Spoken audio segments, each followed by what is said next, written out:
अस्सलाम वालेकुम। आप देख रहे हैं खबर के साथ मैं हूं अली सरवर। आज हम बात करेंगे जी, आईएमएफ से बात कर रहे हैं। बिजली 10 से 12 रुपए फी यूनिट सस्ती कर सकते हैं, वैसे लगारी साहब ने फरमाया, लेकिन खबर उसके बाद ये आई है कि आवाम को जो सस्ती बिजली देने का जो ख्वाब था वो चकनाचूर इसलिए हो गया है कि आईएमएफ ने हुकूमत की जो तजवीज़ इसको मुस्तरद कर दिया। क्या इस पर अब लाहेमल होगा हुकूमत का? और दूसरा, जो सबसे बड़ा जो इस वक्त मसला है, वैसे तो मुज़ाकरात की जानिबी नज़रें सबकी लगी हुई हैं, लेकिन महंगाई सबसे बड़ा मसला है जी। आम लोगों तक कब तक जनाब इस तरह पिसते रहेंगे महंगाई की चक्की में? हुकूमती क्या इकदाम हैं जो होने चाहिए थे, नहीं हो सके? स्टॉक एक्सचेंज बुलंदियों पर है, गो के पाकिस्तान स्टॉक एक्सचेंज 100 इंडेक्स मुसलसल चौथे दिन भी मनफी बंद हुआ है, लेकिन आज भी 1510 पॉइंट्स कम होकर 1,12,638 पर बंद हुआ है। तो हुकूमत कहती है जनाब देख लीजिए स्टॉक एक्सचेंज किस तरह ऊपर जा रहा है। डॉलर 278 रुपये 61 पैसे पर आज भी मौजूद है। और एक तरफ कहा जा रहा है महंगाई नीचे आ रही है, यानी ख़त गुर्बत से अब मैं बात करूँ अगर आपको कितने लोगों की तादाद में इजाफा हुआ, लेकिन उससे पहले ये ज़रूर बताऊँ आपको कि हुकूमत का कहना यह है कि जी महंगाई अब सिंगल डिजिट में आ चुकी है, जो पीटीआई के दौर हुकूमत में 30, 35 और 40 तक पहुँच चुकी थी।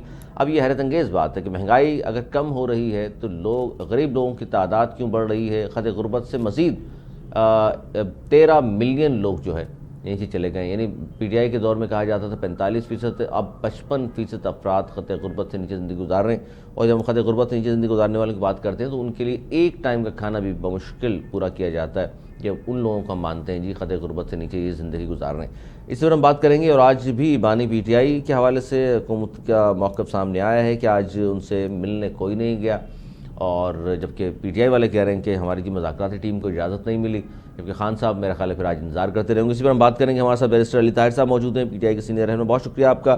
सेनेटर ज़मीर घुमरो साहब, पाकिस्तान पीपल्स पार्टी साहब का ताल्लुक है, आपका बहुत शुक्रिया। जिशान मर्चेंट साहब माहिर मईशत हैं, आपका बहुत शुक्रिया। सर, मईशत पर मैं चाहूँगा पहले ज़रा सा जिशान मर्चेंट साहब आपसे पूछ लूँ।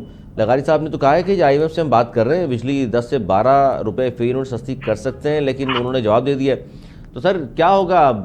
ना बिजली सस्ती हो रही है, ना गैस, ना हम पेट्रोल की खुशखबरी आ रही है, क्यों खाम तेल मुसलसल हम देख रहे हैं कि आलमी मंडी में इजाफा होता जा रहा है। तो सर आवाम को लग रहा है, आपको जो पॉलिसीज चल रही हैं हुकूमत की, कुछ रिलीफ मिलेगा? दिशान मर्चेंट साहब जी, बिस्मिल्लाहिर्रहमानिर्रहीम। थैंक यू वेरी मच, आपने मुझे इनवाइट किया इस प्रोग्राम में। देखें, जो ओवरऑल मैं सिनेरियो देख रहा हूँ अभी तक, तो जो हालात हैं वो ये हैं कि बद से बदतर हो रहे हैं, लेकिन एक उसमें जो एक उम्मीद की एक छोटी सी किरण अब नज़र आ रही है, वो ये नज़र आ रही है कि मुतअद्दिद जो है ना इंटरेस्ट रेट जो है अब वो नीचे आना शुरू हुआ है। हम हाईएस्ट इंटरेस्ट रेट पे थे 25%, 26% पे, और अब हम जो है आहिस्ता आहिस्ता नीचे आ रहे हैं। तो उससे कुछ ब्रीदिंग स्पेस जो है वो मिलेगा, जो आगे अगले आने वाले 3 से 4 महीनों में हमें उसका इम्पैक्ट नजर आना चाहिए। और उससे आपकी जो इकोनॉमी या जो इस वक्त जो पहिया है, मीशत का पहिया जिसको कहते हैं, जो बिल्कुल रुका हुआ है, शायद उसको जो है चलने में थोड़ी सी मदद मिले। और जब वो चलेगा तो यकीनन फिर टर्नओवर्स भी आएंगे नजर, और उसकी ही की बेसिस पे फिर शायद आपको थोड़ी सी ग्रोथ भी नजर आए। ये अगर देखा जाए तो पॉजिटिव, अगर आप मैं बात करना चाहूँ तो ये मुझे पॉजिटिव नजर आता है। जहां तक आप बात कर रहे हैं कि महंगाई कम हुई है, तो जनाब मुझे वैसे नजर तो कुछ नहीं आ रहा कि क्या अंडे सस्ते हुए, नहीं हुए, क्या आटा सस्ता हो रहा है, नहीं हो रहा। लेकिन ये जरूर है कि एक जगह पे अब कुछ हम ठहर गए, जैसे पेट्रोल पिछले काफी अरसे से जो है एक जगह पे ठहरा हुआ है। आपका जो PKR to dollar exchange parity है, वो काफी अरसे से जो है एक जगह पे अब ठहर गई है। तो ये एक ठहराव जरूर नजर आ रहा है। हो सकता है कि आने वाले कुछ टाइम्स में अगर हमें कुछ मजीद स्पेस नजर आए तो शायद ये कीमतें वाकई कम होती हुई नजर आएंगी। लेकिन अभी तो जो हालात नजर आ रहे हैं, अगर हम इतनी प्राइसेस को सस्टेन कर लें तो बहुत अच्छा है, जो कि इस वक्त नजर नहीं है। जैसे आपने खुद फरमाया कि खाम तेल की प्राइसेस जो है वो बढ़ रही हैं, और उसका जो इम्पैक्ट है, जो अगले आने वाले, जो हम चूंकि हर 15 दिन में हमारी फ्यूल की एडजस्टमेंट्स होती हैं, और वो जो फ्यूल प्राइसेस जब एडजस्ट होती हैं तो फ्यूल प्राइस एडजस्टमेंट का डायरेक्ट इम्पैक्ट होता है आपकी बिजली पे। क्योंकि यकीनन हम आज भी जो बिजली बनाते हैं उसमें फ्यूल जो है वो मेजर कंपोनेंट है। और हमारा पाकिस्तान का इंपोर्ट भी अगर देखा जाए तो ऑयल का सबसे ज्यादा इंपोर्ट पाकिस्तान में है। अगर आप दूसरी ट्रेडिशनल आइटम्स को देखते हैं तो यकीनन अगर ये ऑयल इंटरनेशनल मार्केट में अगर बढ़ता गया तो that is not a good news for Pakistan. और अभी तो कुछ अरसे से अल्हम्दुलिल्लाह बहुत नीचे आया हुआ है ये। इसका बेनिफिट यकीनन गवर्नमेंट को किसी न किसी फॉर्म में हो ही रहा है, और वो फॉर्म अगर वो बेनिफिट पास ऑन होना शुरू हो जाए तो एक आम आदमी को भी उसका फायदा हो जाएगा। जमीर खुर्रम साहब, आप जाहिर है पाकिस्तान पीपल्स पार्टी ताल्लुक़ है, हुकूमत को सहारा दिया हुआ है आपकी पार्टी ने, और मईशत के हाल आपके सामने है, और कहा जा रहा है जी चूँकि बिजली के रेट भी कम नहीं हो रहे, ना गैस के रेट कम हो रहे हैं, अव्वल तो गैस वैसे भी बहुत कम आ रही है लोगों के घरों में, और महंगाई की जानिब तवज्जो कोई भी हुकूमत हो हम देखते हैं कि बहुत कम तवज्जो होती है, लेकिन सबसे बड़ा मसला आवाम का महंगाई है। सर, आप हुकूमत के साथ बैठे हुए भी हैं और इन तमाम चीज़ें फेस कर रहे हैं, ज़ाहिर है आपकी पार्टी ने एक इलेक्शन में भी जाना है सर, तो इस पर तो कोई आवाज़ बुलंद कीजिए। नहीं, बिल्कुल। हमारा तो है ही जो मंशूर है वो बेसिस उसका तमाम पार्टियों का यही होता है कि मईशत कैसे ठीक करनी है, क्योंकि इमीडिएटली रियासत का जो काम है वो है कि आवाम को कैसे गुर्बत से निकालना है और इकनॉमी को कैसे ठीक करना है। दूसरे तो क्राफ्ट्स होते हैं, दूसरे तो और एलिमेंट्स होते हैं कि इस तरह से करना है, लेकिन बेसिस जो रियासत का है कि उसको वेलफेयर स्टेट कैसे बनाया जाए।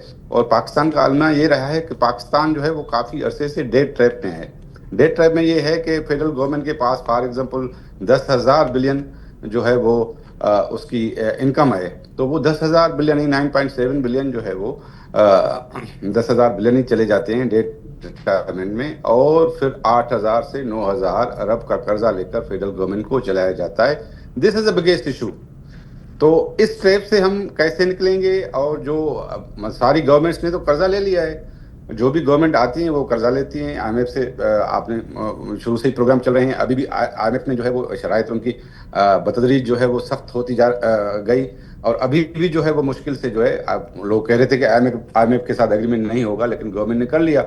और जो मैक्रो इंडिकेटर्स हैं इकनॉमी के वो कुछ बेहतर हुए हैं, जरूर बेहतर हुए हैं, लेकिन पाकिस्तान को इस डेट ट्रैप से जब तक पाकिस्तान नहीं निकलेगा तब तक जो है वो आप ये समझें कि गरीब आवाम को आप रिलीफ कैसे दे सकते हैं। और नंबर 2 है कि आप अपने एक्सपेंडिचर्स कैसे कम कर सकते हैं। रियासत का दूसरा ये काम है कि जो गवर्नमेंट है वो बिल्कुल छोटी हो, वो कॉन्स्टिट्यूशनल मैंडेट के मुताबिक हो। इस तरह से इतनी बड़ी गवर्नमेंट चलाना, 400 कॉर्पोरेशन हैं, एसओईज हैं, ये भी बड़ा इशू है। तो मेरे ख्याल में जो इंडिकेटर्स आए हैं पाकिस्तान उनमें से काफ़ी निकल गया है जो इमीडिएट क्राइसिस था, लेकिन जो लॉन्ग टर्म आपको प्लानिंग करनी है मुल्क के लिए कि हम इस डेट ट्रैप से कैसे निकलेंगे।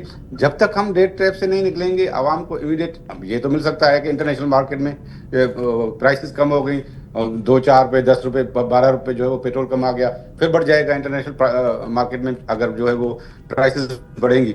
इस तरह से बिजली की जो कीमतें हैं वो आईएमएफ से, आईपीपी से कनेक्टेड हैं। जितना आप आईपीपी को जो है वो कंट्रोल करेंगे, और आईपीपी के साथ गवर्नमेंट ने अभी जो है वो गुमरो साहब, आईपीपीज में 53% तो हुकूमत के अपने लोग बैठे हुए हैं, उनको ही कंट्रोल कर ले तो काफ़ी आवाम को रिलीफ मिल सकता है। हम तो बिल्कुल इस वजह से हैं कि किसी के भी लोग हैं, लेकिन आईपीपी से आपको नेगोशिएट रीनेगोशिएट तो गवर्नमेंट ने किया है, और उसका जो बेनिफिट वो आवाम को मुंतकिल करना चाहते हैं। इस वजह से वो आईएमएफ को कह रहे हैं कि हमें जो है वो आप इजाज़त दें कि हम बिजली की कीमतें कम कर दें 10-12 रुपये, जो उनका जो है वो इमीडिएट फ़ायदा आवाम को पहुँचे। एक अभी तो चल रहा है कि इमीडिएट आवाम को क्या फ़ायदा देना है, आपको अभी लॉन्ग टर्म प्लानिंग करनी है कि डेट रिटायरमेंट कैसे हो। इतना जो कर्जा पाकिस्तान पर है वो सक्सेसिव गवर्नमेंट ने इतना कर्जा लिया है, आईएमएफ के प्रोग्राम चलाए हैं, उससे जो है वो मुल्क सर कर्जा का तो ये हाल है कि 63,000 अरब रुपया कर्जा है, हर शख्स पाकिस्तान का 2,87,000 का मकरूज। अब हमें और आपको भी 2,87,000 के मकरूज हैं, आने वाला जो बच्चा आज पैदा हो वो भी मकरूज है, अभी कैसे अदा होगा। अब बैरिस्टर अली ताज साहब, इससे पहले कि मैं कानूनी हवाले से पूछना शुरू करूँ, आज सुप्रीम कोर्ट ने बड़े अहम सवालात उठाए हैं, लेकिन ये बताइए कि मौजूदा हुकूमत से अब कितनी उम्मीदें हैं, क्योंकि आप भी ज़ाहिर है आवाम से ताल्लुक़ है आपका, खवास के लिए तो शायद महंगाई कोई वजह नहीं होती। फिर ईशान मर्चेंट साहब से हम पूछेंगे बाद में कि किस तरह कम हो सकती है, क्या इकदाम गवर्नमेंट को करने चाहिए थे नहीं किए, आप किस तरह देख रहे हैं, क्योंकि आवाम का ज़ाहिर है महंगाई के चक्की मुसलसल पिसते चले आ रहे हैं। बिस्मिल्लाहिर्रहमानिर्रहीम। अली साहब, thank you very much for having me. देखिए, मैं I am not an expert on the economy, और जाहिर है जो मर्चेंट साहब के लेवल की बात तो मैं आपको नहीं टेक्निकलिटीज समझा सकूंगा। मेरे भाई भुमरो साहब ने भी थोड़ी सी जिसारत की है, तो मैं भी उनको जरा देखते हुए थोड़ा सा जरा इकोनॉमी पे आज जरा बात करने लगा हूं। देखिए मामला इस तरह से है कि being a lawyer I understand कि कुछ टेक्निकलिटीज हैं, लेकिन I do understand as well कि जो पाकिस्तान के लोग हैं वो हमारे जुडिशियल सिस्टम से खुश नहीं है, वो सेटिस्फाइड नहीं है। उनके एक मामूली से सिविल सूट को 10 साल लग जाते हैं जी फाइनल कंक्लूजन में आने में, अपील दर अपील करते करते करते करते, और उसके बाद भी जो है वो फिर उसके बाद आपकी एग्जीक्यूशन शुरू होती है, और फिर आप जो है वो 15-16 साल बाद जब तक आते हैं वो तो पता लगता है या तो प्लेंटिफ मर गया है या डिफेंडेंट मर गया है या दोनों ही मर गए हैं। तो सबको पता है जी कि ये जुडिशियल सिस्टम में मसला है। इसी तरह मैं अगर इकोनॉमी देखूं, देखिए मैं एक वकील हूं, मैं ये देख रहा हूं आपका एक जो फ्रेश एसोसिएट आता है उसको मैक्सिमम 50,000 रुपए या 60,000 रुपए तनख्वाह मिलती है। क्या वो 50-60 हजार रुपए में अपना घर चला सकता है? नहीं। Absolutely not. सवाल ही पैदा नहीं होता यार। कोई यानी 20-25 हजार रुपए तो उसका बिजली का बिल आएगा, 5-6 हजार रुपए बाकी उसकी यूटिलिटीज में चले जाएंगे। खुदा ना खास्ता उसको अपने किसी माँ को या बाप को अस्पताल लेके जाना पड़ गया तो वो पैसे नहीं पे कर सकता। अगर उसका कोई बच्चा है छोटा, उसको स्कूल में डलवाना है तो 20-25 हजार रुपए स्कूल की फीसें हैं। और हुकूमती स्कूल का तो खैर पीपल्स पार्टी ने जो हाल किया है, मेरा ख्याल है कि अब कोई लोअर स्ट्राटा ऑफ सोसाइटी भी अपने बच्चों को जो है वो कहते हैं कि अनपढ़ रख लें, सरकारी स्कूल में ना भेजें। या आप कैसे इमेजिन कर सकते हैं कि इस इकोनॉमी के अंदर कोई सरवाइव करेगा? मैं आपको एक पर्सनल एक वाकया सिर्फ सुना देता हूं, उसके बाद मैं इकोनॉमी पे और कोई बात नहीं करूंगा। वो ये है कि एक सिक्योरिटी गार्ड था, वो आया, उसने कहा कि सर मेरी जो टोटल जो आप देखे कंपनी को देते हैं वो 32,000 रुपए देते हैं, उसमें से 25,000 रुपए मुझे मिलती है, उसमें से 15,000 रुपए मैं भेजता हूं अपनी फैमिली को पीछे। और इस दफा मेरा जो बिजली का बिल आया है वो 12,000 रुपए आया है, तो बाकी 3,000 रुपए में वो क्या क्या क्या क्या क्या वो कहीं बाहर खाना खा सकते हैं, कोई वो चाय पराठा रोज का अफोर्ड कर सकते हैं। और अगर मैं अपने एंड से भेजता हूं तो मैंने जो बस का रोज का किराया देना है 50 या 60 रुपए, वो मैं कहां से दूंगा? आप मुझे जरा एक्सप्लेन करिए। तो मुझे बड़ा उसकी अजीब सी लगी, और उसका जो क्योंकि वो ऑनलाइन हो जाता है तो मैंने उसका बिजली का बिल तो मैंने उसी वक्त पे किया, और मैंने उसे कहा कि भाई ये आज तो इस दफा तो मैंने कर दिया, अगली दफा तुम एक्सपेक्ट ना करना। लेकिन बात यह है कि ये लोगों का हाल है। अली सरवर साहब, अब हम बातें कर लेते हैं बड़ी बड़ी बैलेंस ऑफ पेमेंट क्राइसिस पे बात कर लेते हैं, हम जी वो डेब्ट टू इक्विटी रेशियो पे बातें कर लेते हैं, which to be very honest are concepts that I do not understand. लेकिन ये जो लोगों के साथ जो हो रहा है, क्या हमने उसकी तरफ भी तो देखना है कि the people of Pakistan are bludgeoning. और आप जो कहते हैं, आइए मैं तो बार बार आपसे कह रहा हूं, ऑस्टेरिटी दिखाने के बजाय आप अरबों रुपए की गाड़ियां खरीद रहे हैं। अभी आपके जहन में एकदम आया सिंध हुकूमत के कि ऐसा करते हैं जी कि वो रेवोस जो है ना, वीगोस, वो पुरानी हो गई हैं डीसीज और एसीज के पास। ऐसा करते हैं उनको नई नई रेवोस लेके देते हैं, तो अब उनको नई नई रेवोस लेके दी जा रही हैं, अरबों रुपए उस पे खर्च हो गए हैं। क्या हम किस जगह पे रहते हैं? और यहाँ पे क्या बात करें इकोनॉमी के ऊपर, एक rich are getting richer than ever, the poor are getting poor than ever. और हम बिल्कुल ये बात दुरुस्त है, ये यहाँ पे कर लेते हैं कि सर्वर साहब बैठ के, बट असल जो सिचुएशन है वो ये है कि people are under the burden of the economy, people are finding it hard to survive. Ali Sarwar sahab, और उसके बाद वजीर आजम साहब यहाँ पे आते हैं और कहते हैं दुनिया की दूसरी बेस्ट स्टॉक एक्सचेंज। 4 घंटे उन्होंने एमटी खान रोड और नटी जटी का पुल बंद रखा है, उसमें वकील भी फंसे हैं, स्कूल जाने वाले बच्चे भी फंसे हैं, बुरे लोग जो हैं वो 70-80 इयर्स ओल्ड जो सुबह किसी तरफ जा रहे थे, कोई हॉस्पिटल की अपॉइंटमेंट पे जा रहा था, वो 4 घंटे रास्ते में फंसा रहा है इस वजह से, ताकि वजीर आजम आके बताएं कि जी सेकंड बेस्ट स्टॉक एक्सचेंज हो गई है। हालांकि ये हमारे साथ ही है बॉम्बई, वहां पे एक नहीं 2 स्टॉक एक्सचेंज है, दोनों के जरा हुजम आप चेक कीजिए और फिर अपना जो स्टॉक एक्सचेंज का हुजम है वो देखिए। तो दुनिया में अपना मजाक उड़वाने का भी कोई एक लेवल होता है। बस ठीक है जी, नंबर्स क्रंच करते हैं, ये नंबर क्रंच करते हैं। सर मैं गुमरो साहब आता हूँ आपकी तरफ भी, क्योंकि सवाल जाहिर है पीपल्स पार्टी की हुकूमत सिंध में भी है और यहाँ भी हाल तो जो है कुछ अच्छा नहीं है। लेकिन मर्चेंट साहब, ये स्टॉक एक्सचेंज की क्या सर कहानी है कि स्टॉक एक्सचेंज मुसलसल ऊपर जा रहा है, महंगाई कम नहीं हो रही, लोगों के हालात तब्दील नहीं हो रहे, हुकूमत कहती है देख लीजिए स्टॉक एक्सचेंज को कहाँ से कहाँ चला गया है, पीटीआई दौरे हुकूमत 50 पे था, आज 1 लाख से ऊपर चला गया है, इससे ज़्यादा क्या करें हम? देखिए, इसमें तो कोई मुश्किल काम नहीं है, सारे बिजनेसेस बंद पड़े हुए हैं, जिनके पास लिक्विडिटी है रखने की कोई और जगह नहीं है तो वो स्टॉक मार्केट में डाल देता है। जब वो स्टॉक मार्केट में पैसा डालता है तो यकीनन फिर वहां पे ट्रेडिंग होती है और फिर सट्टा भी चलता है। तो ये बेसिकली जो गेन्स नजर आ रही है, जो मार्केट बहुत बड़ी हुई नजर आ रही है, इसमें कुछ तो रियलिटी है, लेकिन बाकी जो है ऑब्वियसली ये बहुत ज्यादा इन्फ्लेटेड भी है। इसी की वजह से ये जरूर है कि हमने 1 लाख पॉइंट्स का बैरियर तोड़ दिया है। अब ये इससे नीचे तो शायद ना जाए, लेकिन ये इसी रीजन में अब चलती रहेगी। ऑब्वियसली इस वक्त जो सबसे मुश्किल चीज जो मुझे नजर आ रही है वो ये नजर आ रही है कि पाकिस्तान में जो बिजनेसेस हैं, जो छोटे लेवल के बिजनेसेस हैं, वो नहीं चल पा रहे। इस वक्त जो पाकिस्तान में एक टैक्स का निज़ाम है वो बिगड़ता चला जा रहा है। इस वक्त जो है तनख्वाहदार तबका जो है वो पिसता चला जा रहा है, और जो भी एक मीडियम लेवल पे अगर कमा रहा है, फॉर इंस्टेंस कोई अच्छे लेवल पे तनख्वाह, अब 8-9 लाख रुपए वाला अगर बंदा कोई कमा रहा है तो वो 40% टैक्स देगा साल का। यानी अगर किसी की तनख्वाह 1 करोड़ रुपए सालाना है तो उसमें से 40 लाख रुपए वो गवर्नमेंट ऑफ पाकिस्तान को दे देगा और घर लेके जाएगा 60 लाख रुपए। और आप ये समझिए 60 लाख रुपए जब आप डिवाइड करते हैं 12 से उसको, तो 5 लाख रुपए बन जाते हैं। वो 10 लाख रुपए ऑटोमेटिकली 5 लाख रुपए बन जाएंगे उसके। तो ये मुश्किलात तो देखें बहुत ज्यादा है। अगर हम इसको इस तनाजुर में देखें कि अगर हमें आगे जाना है और हमें अपने टारगेट्स को अचीव करना है तो हमें यकीनन बहुत ज्यादा इस वक्त जोर देना है कि हमारा वे फॉरवर्ड कैसा होगा। हमने एक विजन अभी प्राइम मिनिस्टर साहब ने दिया उड़ान पाकिस्तान के नाम से, जिसमें वो ये चाहते हैं कि हमारी एक्सपोर्ट्स जो हैं वो $60 बिलियन तक पहुंच जाए। देखिए अब हम ट्रेडिशनल एक्सपोर्ट्स से हमें हटना पड़ेगा। हमें जो हमारा जो एक बहुत बड़ा पोटेंशियल था एक्सपोर्ट का, जिसमें पिछले कुछ अरसे में हम 800 मिलियन से 3 बिलियन क्रॉस किया, वो आईटी का सेक्टर था। अब अलबत्ता इस वक्त की पोजीशन ये है कि ये जितनी तमाम आईटी सेक्टर की कंपनियां पाकिस्तान में मौजूद हैं वो रीलोकेशन की तरफ जा रही है, क्योंकि वो ये कह रहे हैं कि मुल्क में आपका सिस्टम ही नहीं चल रहा है, इंटरनेट ही नहीं चल रहा है, तो हम आईटी एक्सपोर्ट भी गंवा देंगे अगर हमने इमीडिएटली स्टेप्स ना लिए।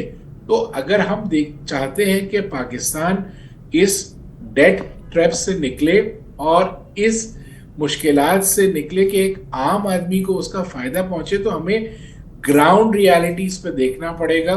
हमारी रिटेल का सेक्टर जो है वो 20% जीडीपी में कंट्रीब्यूट करता है, टैक्स कुछ भी नहीं। एग्रीकल्चर का सेक्टर जो है वो 20% जीडीपी में कंट्रीब्यूट करता है, टैक्स कुछ भी नहीं।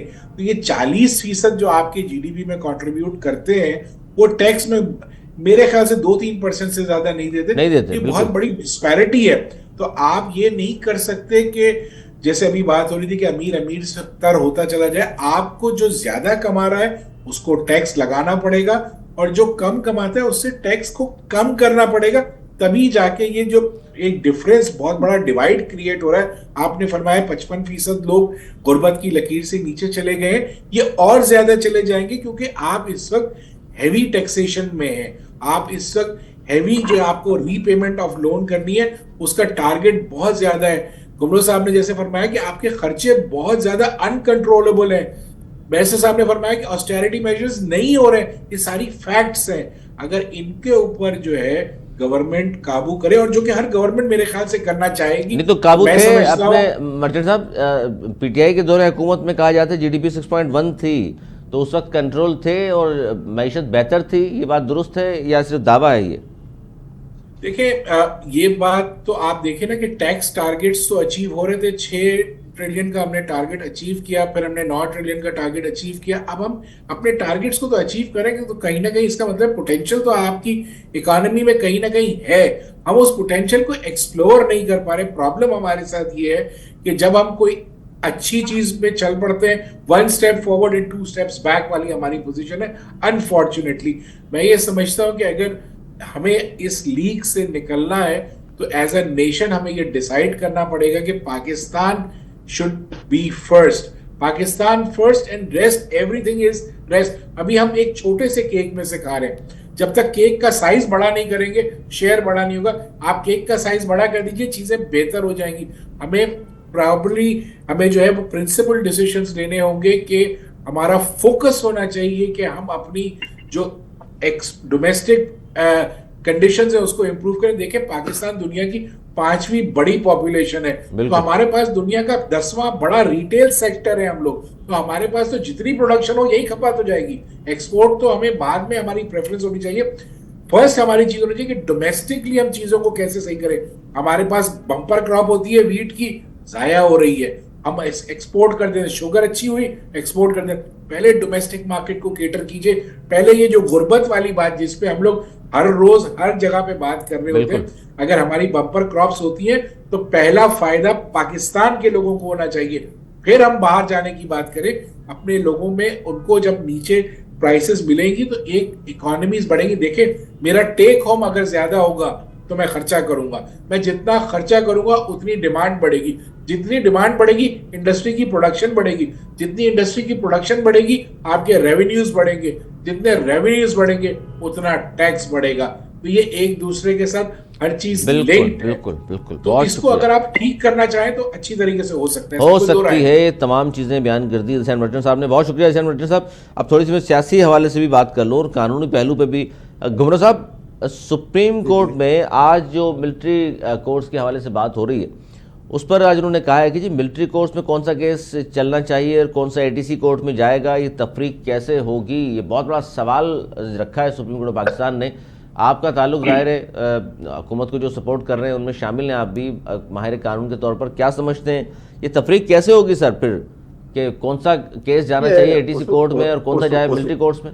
देखिए उसूली तौर पर तो ये जो है वो सिविलियन का ट्रायल जो है वो मिलिट्री कोर्ट्स में नहीं होना चाहिए। बिल्कुल हमारी पार्टी का यही मौक़िफ़ है शुरू से। सर ये बात ना करें, आपकी पार्टी तो कुछ है इस पे कि जी सही हो रहा है क्योंकि डीएसक्यू पे हमला कर दिया। आप सुने ना, आप हमारा मौक़िफ़ तो सुने ना, आप जज्बाती नहीं हो। हमारा शुरू से यही मौक़िफ़ रहा है कि मिलिट्री ट्रायल्स नहीं होने चाहिए सिविलियंस के, वो कभी एक्सेप्शंस होते हैं उसमें और जनरल रूल नहीं होता।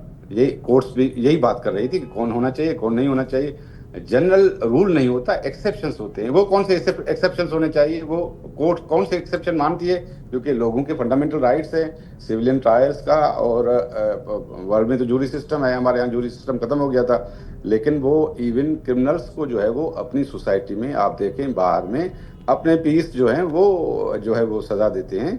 वो 12 आदमी जूरी के बैठते हैं, वो उनके अपने जो है वो होते हैं, कोई काउंसलर होता है, कोई टीचर होता है, जज सिर्फ जो है वो लीगल क्वेश्चन जो है वो फ्रेम करता है। क्योंकि उसका ये होता है कि ऐसे नहीं हो कि कोई सिटीजन ये समझे कि मेरे साथ नाइंसाफी हो रही है, इस वजह से हम उनकी सोसाइटी से उनके बंदे बिठाते हैं जो जूरी वो फैसला करेगी उनकी कन्विक्शन के बारे में।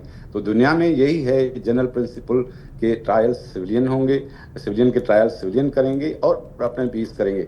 लेकिन उसमें एक्सेप्शंस होते हैं, जैसे स्टेट में कि कौन सा जो है वो फॉर एग्जांपल कोई इंस्टॉलेशन पर अटैक, मतलब आप ये कह रहे हैं घुमरो साहब कि इस वक्त जो 85 लोगों को सजाएं मिलिट्री कोर्ट से हुई है बिल्कुल दुरुस्त हुई है, मिलिट्री कोर्ट अच्छा काम कर रही है? नहीं, मैं ये नहीं कहता, दिस मैटर इज सब जुडिस बिफोर द सुप्रीम कोर्ट के। सुप्रीम कोर्ट को डिसाइड करना है कि क्योंकि कॉन्स्टिट्यूशन में तो ये क्लियर है कि सिविलियंस का ट्रायल जो है वो आम अदालतों में होगा। पूरा क्रिमिनल जस्टिस सिस्टम बना हुआ है, पूरा सिविल जस्टिस सिस्टम बना हुआ है। और उसके एग्जम्पशन क्या दे रहे हैं फिर आप, इस केस में एग्जम्पशन क्या है? नहीं, इस केस में यही चल रहा है ना कि जो है वो मिलिट्री में सिविलियंस के ट्रायल होने चाहिए कि नहीं होने चाहिए। हमारा यही मौक़िफ़ रहा है कि सिविलियंस के ट्रायल्स। सर आपकी पार्टी ने सर ये फिर मना तो नहीं किया नून लीग वालों को भाई ये ना करें? नहीं, हमारा तो देखिए, हमारा तो गवर्नमेंट को सपोर्ट करना। हम तो अगर कल क्या करें, सफेद करें, आप साथ हैं उनके, पाकिस्तान में होनी है, मतलब गवर्नमेंट कुछ भी करे आप साथ हैं? नहीं, देखिए गवर्नमेंट तो आइन और कानून की खिलाफवर्जी भी करेगी, गवर्नमेंट साथ होंगे आप? क्वेश्चन ये है ना, गवर्नमेंट तो पाकिस्तान में किसी की होगी ना, या इस पार्टी होगी दूसरी पार्टी की, हम तो नहीं बना सकते, हमारे पास इतने नंबर नहीं है। अगर 2 पार्टीज बनाती हैं गवर्नमेंट तो उनको कौन सपोर्ट करेगा? और गवर्नमेंट को अगर आप सपोर्ट नहीं करेंगे गवर्नमेंट गिर जाएगी। आप ये कैसे अफोर्ड कर सकते हैं कि पाकिस्तान में जो है वो गवर्नमेंट गिर जाए और गवर्नमेंट ही नहीं हो, फिर गवर्नमेंट नहीं बने, फिर वो सिस्टम जो है वो लपेट दिया जाए। हमने तो ये सुना था आपकी पार्टी के रहनुमा तो फरमाते हैं कि हुकूमत की हर अच्छे काम के साथ हम होंगे। आप कह रहे नहीं चूंकि हुकूमत गिर जाएगी इसलिए जो भी कर रही है। देखो देखो, ये तो हमने किसी ऐसे ये तो पार्लियामेंट में कोई ऐसा बिल तो नहीं आया ना, ये तो पहले के जो है मामला आते हैं ना, जो कोर्ट में चल रहे हैं। हमने तो ऐसा कोई जो है वो एक्शन गवर्नमेंट का सपोर्ट नहीं किया जो आवाम के खिलाफ हो या आवाम की मफादत के खिलाफ हो। हम तो हमेशा टेकअप करते हैं वही आवाम के सिलसिले में, जो लेजिस्लेशन का इशू हो या कैबिनेट में जो भी डिसीजन हो, हम तो वही करते हैं ना गवर्नमेंट को कि ये भाई ये नहीं करना। और पसे पर्दा भी काफी चीजें होती है ना, ऐसे थोड़ी होती हैं जो प्रेस में आती है कि गवर्नमेंट क्या करना चाहती है हम उसको नहीं करने दे रहे। वो भी तो काफी चीजें होती है ना जो गवर्नमेंट ने अभी तक की नहीं है। तो मेरे ख्याल में हमारा जो है वो हम आवाम से हैं, और हम आवाम की पार्टी को, आवाम का जो है मफाद हम उत्तम रखते हैं। और हमारा यही कांस्टेंट व्यू रहा है कि सिविलियंस का ट्रायल क्रिमिनल जस्टिस सिस्टम में, वो जो नॉर्मल सिस्टम है उसमें होना चाहिए। हाँ, एक्सेप्शंस हैं, वो देखिए सब जुडिशियल मामला कोर्ट क्या कहती है, सुप्रीम कोर्ट में है, आज भी आपने ऑब्जर्वेशन सुनी होंगी। लेकिन हमारा यही है कि सिविलियंस का ट्रायल जो है वो बुनियादी तौर पर जनरल प्रिंसिपल वर्ल्ड में ये है कि सिविलियन, चलिए ये बड़ा आपने सर बड़ा घुमा फिरा कर जो है ये मतलब अपनी पार्टी को बचाने की भरपूर कोशिश नहीं, मैं तो सीधी बात कर रहा हूँ ना, मैंने इसको कैसे घुमाया फिराया तो नहीं है, मैं तो चले मैं सीधी बात कर रहा हूँ। मैं इस पे अली तारी साहब से पूछूंगा, लेकिन मैं मर्चेंट साहब को अली भी यही बात करेंगे, अली भाई ये बात नहीं करेंगे, मुझे मालूम है। नहीं, मैं सबसे पहले तो अली सरवर साहब, सबसे पहले तो मैं मुजम्मत करूंगा, आपने मेरे भाई को इस तरह फंसा लिया है कि एक तरफ वो जाहिर है स्ट्रॉन्ग कॉन्स्टिट्यूशनलिस्ट हैं और दूसरी तरफ उन्होंने पीपल्स पार्टी का और हुकूमत का दिफा भी करना है। वो बीच में मर्चेंट साहब वेट कर रहे हैं, मैं जरा एक सवाल सर, मैं एक सवाल मर्चेंट साहब से कर लूं ताकि जाते जाते बात। मर्चेंट साहब, ये जाहिर है आर्मी चीफ भी आए थे, बड़ी यकीन दहानियां कराई हैं ताजिरों को भी, उसके बाद आप देख रहे हैं कुछ बेहतरी आई है, ताजिरों के तहफ़्फ़ुज़ात दूर हुए हैं और मईशत के लिए अच्छा साइन है?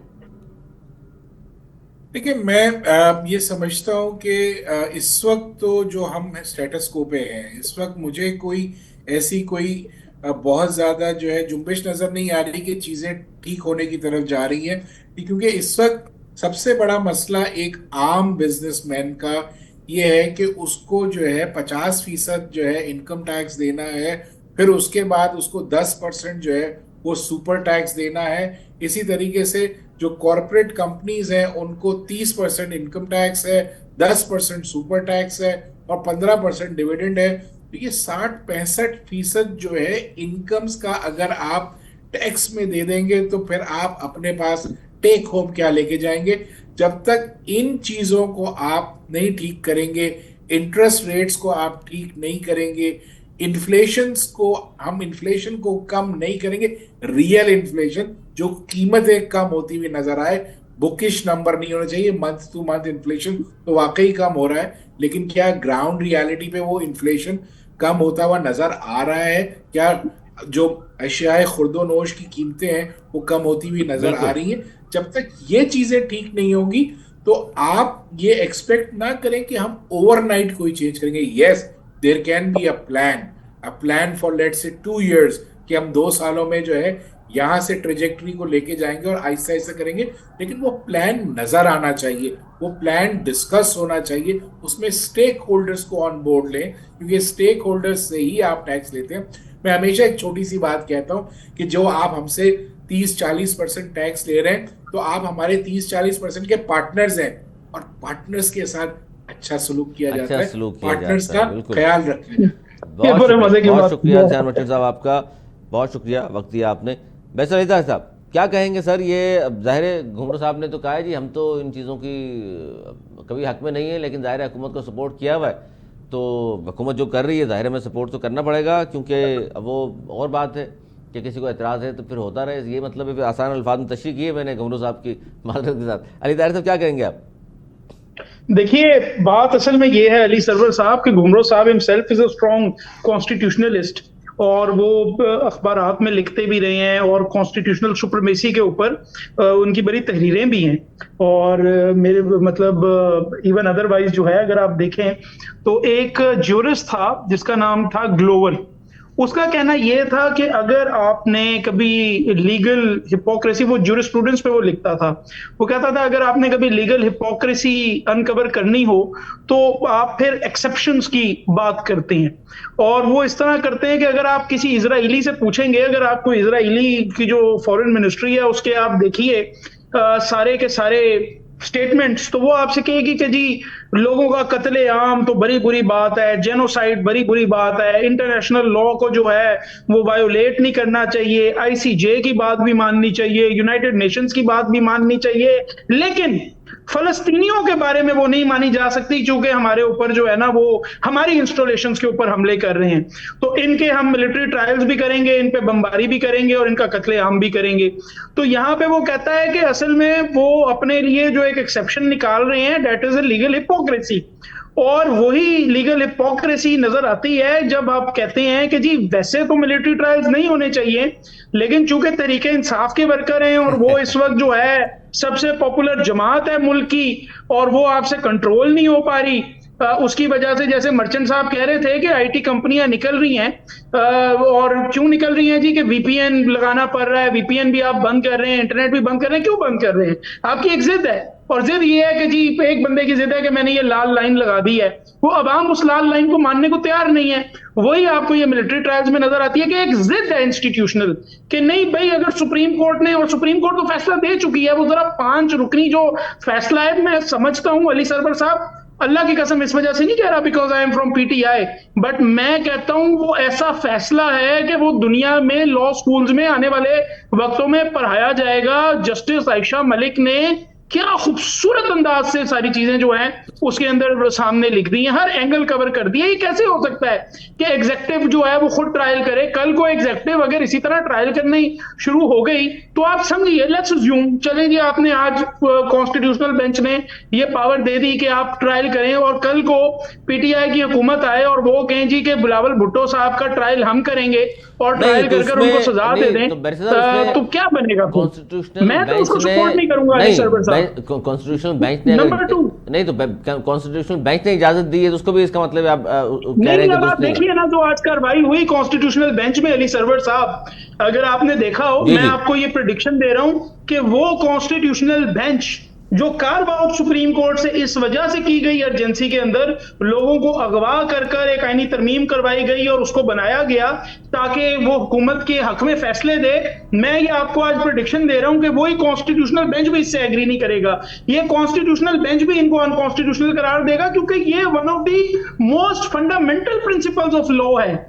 ये जब आप पब्लिक लॉ पढ़ते हैं ना फर्स्ट ईयर में, यूके में, पाकिस्तान में, यूएसए में, कोई सिविल जुडिशियल सिस्टम हो, कॉमन लॉ जुडिशियल सिस्टम हो, इस्लामिक जुडिशियल सिस्टम हो, सबके अंदर पहली बात ये होती है कि 3 सतून है जी, एग्जेक्टिव है, जुडिशियल है, लेजिस्लेटिव है। एग्जेक्टिव अदालत नहीं बन सकती, अदालती काम अदालतों ने करना है और इनके ट्रायल्स अदालतों में होंगे। तो ये मैं आपको बता रहा हूं कि ये जो कितनी एम्बेरसमेंट अब होगी कि आपने अपनी जिद में जल्दी जल्दी ट्रायल किए और अब जब कॉन्स्टिट्यूशनल बेंच ही आपके ट्रायल्स को अनकॉन्स्टिट्यूशनल करार देगा तो मुझे तो अली सरवर फिर ये क्या होगा? फिर घुमरो साहब मुत्तफिक हैं आप? By majority, constitutional bench by majority साहब की बातों से मुत्तफिक हैं? उनमें से कुछ जजेस हैं अली सरवर साहब, एक जुमले की इजाजत दीजिएगा, उनमें से कुछ जजेस ऐसे हैं जिनके सामने मैं अपेयर हो चुका हूं और सालों साल अपेयर हुआ हूं, और मैं आपको बता रहा हूं कि वो जजेस किसी सूरत जो है वो मिलिट्री ट्रायल्स की इजाजत नहीं देंगे। ये आपके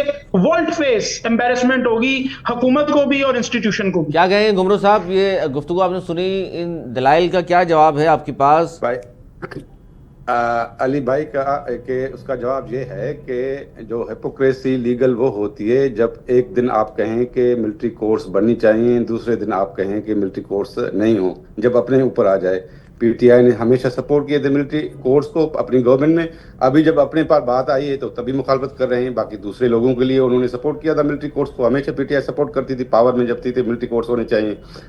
अभी वही जज अगर सुप्रीम कोर्ट का हिस्सा हो तो वो तो ठीक है, अगर वो कोई जो है वो कॉन्स्टिट्यूशनल बेंच का हिस्सा हो तो वो गलत है। अच्छा वो उधर सही होंगे क्योंकि सेंट्रलाइज्ड है सुप्रीम कोर्ट, वजह से supreme court more provincial and federal governments, उसके लिए तो भाई चारों सूबों की बराबर की नुमाइंदगी होगी ना। कॉन्स्टिट्यूशनल बेंच को तो बनाया गया है उसको मद्देनजर रखते हुए सूबों की बराबर की नुमाइंदगी पर। तो ये जजेस वही जो जजेस हैं, अगर ये सुप्रीम कोर्ट में हों तो वो ठीक है, अगर वो कॉन्स्टिट्यूशनल बेंच में हो तो ठीक नहीं है। वही मिलिट्री कोर्स जब ये बनाए तो ठीक है, वही मिलिट्री कोर्स जब इनके खिलाफ बने अच्छा तो नहीं, ठीक। आप क्या कहते हैं, इन्होंने बनाई थी होना पीटीआई के कि दौर में 29 आप लोगों को जनरल सजाएं हुई प्रिंसिपल थी तो ये मिलिट्री कहें कोर्ट कि से। आप मिलिट्री कोर्स की सपोर्ट, हमने तो कभी सपोर्ट नहीं किया, हमने तो कभी नहीं सपोर्ट किया मिलिट्री कोर्स को। पाकिस्तान पीपल्स पार्टी ने कभी हिस्ट्री में मिलिट्री कोर्स को सपोर्ट नहीं किया, पीटीआई ने किया है या दूसरी पार्टीज ने किया है, हमने कभी सपोर्ट नहीं किया है। हमारा तो जनरल प्रिंसिपल ही ये है। अगर कोर्ट जो है वो एक्सेप्शन, कोर्ट भी तो एक्सेप्शंस पर जो है वो केस चला रही है कि एक्सेप्शंस कौन से होने चाहिए, ये नहीं होने चाहिए। तो इस पर है ना मुद्दा। हमने तो हमेशा यही कहा है कि भाई हमने कोई जो है वो लीगल हिपोक्रेसी तो पीटीआई ने की है, legal hypocrisy at the highest. जब अपने आप के ऊपर कोई मसला आता है तो ये यूटर्न ले लेते हैं, और दूसरों पर आ जाता है तो वो कहते हैं नहीं ये तो इनका तो होना चाहिए। वो फेयर ट्रायल क्या देते थे जी जी जी जी बैरिस्टर साहब क्विकली रिस्पॉन्स कर दें, आखिरी 2 मिनट रह गए। जी मैं बस जमीर भाई को ये कहूं कि मेरा अली सरवर साहब आप जानते हैं एक लॉन्ग स्टैंडिंग मेरा ये राय रही है, जब पीटीआई के हक में हो रहे थे उस वक्त भी हमने कॉलम लिखे थे, सिविलियन का मिलिट्री ट्रायल नहीं हो सकता, वो पीपल्स पार्टी का हो, पीटीआई का हो, सर हिपोक्रेसी की आपने मिसाल दी थी। या अली सरवर साहब लेट मी गो फर्दर, मैं कह रहा हूं वो अलकायदा का हो उसका भी मिलिट्री ट्रायल नहीं हो सकता। ट्रायल क्रिमिनल होगा तो पाकिस्तान की अदालतों में होगा, कोई एग्जीक्यूटिव इदारा कोई ट्रायल नहीं कर सकती, और अगर वो करेगी तो ना उसकी कोई कॉन्स्टिट्यूशनल लेजिटिमेसी होगी, ना उसकी कोई पॉलिटिकल लेजिटिमेसी होगी, ना उसकी कोई इंस्टीट्यूशनल लेजिटिमेसी होगी। बहुत शुक्रिया आप दोनों मौजूद मेहमानों का। प्रोग्राम का वक्त खत्म हुआ। बैरिस्टर साहब बहुत शुक्रिया, सेनेटर जमीर घुमर साहब बहुत शुक्रिया। सर आप दोनों की राय मुकद्दम है और छोड़ देते हैं आपके ऊपर नाज़रीन। आपने दोनों की गुफ्तगू सुनी, और दिशान मट्टन साहब का बहुत शुक्रिया मईशत के हवाले से उन्होंने जो खबरदार किया है कि जनाब आम लोगों को फ़ायदा क्यों नहीं हो रहा, और हुकूमत शायद उन्होंने इस तरह कहा इंटरेस्ट रेट कम किया, बहुत अच्छी बात है, लेकिन मईशत का पहिया रुका हुआ है, ये बड़ी बात है। चूँकि बार बार मईशत की बात इसलिए कर रहे हैं, ज़ाहिर मईशत तरक्की करेगी तो पाकिस्तान फले फूलेगा, और मईशत के हवाले से जब भी गुफ्तगू होती है तो कहा जाता है सियासी अदम इस्तेहकाम है जिसकी वजह से मौशी इस्तेहकाम नहीं आ सकता। तो सियासी इस्तेहकाम लाइए, सबको साथ बिठाइए, फिर पाकिस्तान आगे बढ़ेगा। आज तक इतना ही, अगर प्रोग्राम तक में दी इजाज़त बोलने के बाद।